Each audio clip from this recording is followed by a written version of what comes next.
Hola a todos, mi nombre es José Andrés Bermúdez, aquí desde Colombia. Quiero que hoy aprovechemos el tiempo para hablar de varias cosas que son muy importantes en un tema que es bastante interesante, como es la propiedad horizontal. ¿A dónde nos dirigimos y qué cosas podemos hacer por el bienestar de la comunidad?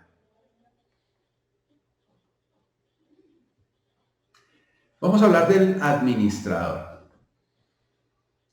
El administrador también tiene sus diferencias en la legislación colombiana, la legislación de Panamá. En Colombia, el administrador tiene dos funciones específicas. Uno, la representación legal de la persona jurídica y dos, la administración del edificio conjunto. Entonces, es diferente porque en la legislación panameña el representante legal es el presidente de la junta directiva. En Panamá, el administrador es el administrador de la propiedad horizontal. Entonces, es importante ver cómo la legislación panameña fragmenta un poco más las responsabilidades. En la legislación colombiana, el administrador asume la representación legal, la tesorería, todas las funciones contables, etcétera, el manejo de actas. Normalmente es el secretario de las asambleas, entonces tiene muchas más cargas y responsabilidades. En la legislación panameña, entonces el administrador se enfoca más en los aspectos de la administración de la propiedad horizontal, de que esté bien manejado, que esté bien mantenido, de que se den las instrucciones correctas a las personas que trabajan con la administración. Y las decisiones de representación, de manejo de dineros, etcétera, están descentralizadas hacia una junta directiva.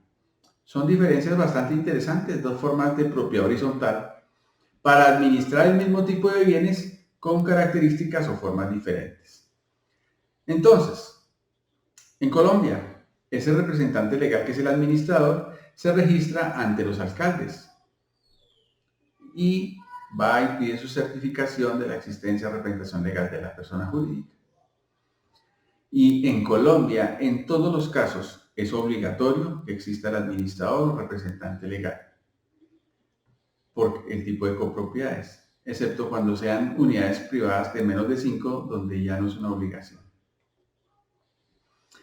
En el artículo 51 de la ley habla de las funciones del administrador en la legislación colombiana y dice que la administración inmediata del conjunto está a cargo de un administrador que tiene facultades, una de facultades de ejecución, de conservación, de representación y recaudo. Son cuatro facultades, permisos que le da la ley al administrador para hacer. Y a continuación una cantidad de funciones. Es el que convoca a las asambleas a las reuniones ordinarias y extraordinarias para aprobar las cuentas, los inventarios, etc. Lleva directamente bajo su responsabilidad y dependencia los libros de las actas de la asamblea, como ya lo hemos mencionado. Pone en conocimiento de los propietarios las actas. Prepara y somete a consideración del Consejo las cuentas anuales, a consideración no aprobación, para luego presentar a la Asamblea General. Igual el presupuesto de ingresos y gastos. Prepara y somete a consideración del Consejo las cuentas anuales, es decir, los estados financieros, cómo estuvo, el informe para la Asamblea, que es el informe de gestión que el administrador presenta a la Asamblea, el presupuesto de ingresos y gastos, etcétera, para aprobar los balances estados financieros. Lleva bajo su dependencia y responsabilidad la contabilidad. Aquí se lleva como si fuera una empresa, todo un sistema de contabilidad con las características de una persona jurídica sin ánimo de lucro. Administra con diligencia y cuidado los bienes de dominio de la persona jurídica. Si se desafectan, si yo tengo unos bienes que son comunales y los quiero convertir en bienes privados, en esa transición el administrador los administra. Cuida y vigila todos los bienes comunes, los actos de administración, de conservación, de disposición de esos bienes, de acuerdo con lo establecido en el reglamento de propiedad horizontal.